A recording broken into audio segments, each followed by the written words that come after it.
بسم الله الرحمن الرحيم أرأيت الذي يكذب بالدين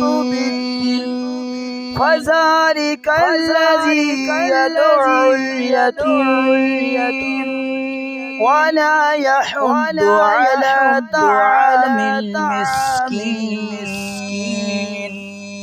فويل للمصلين الذين هم عن صلاتهم ساهون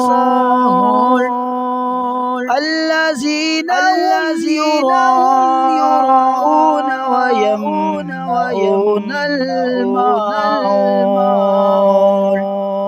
صدق الله العظيم.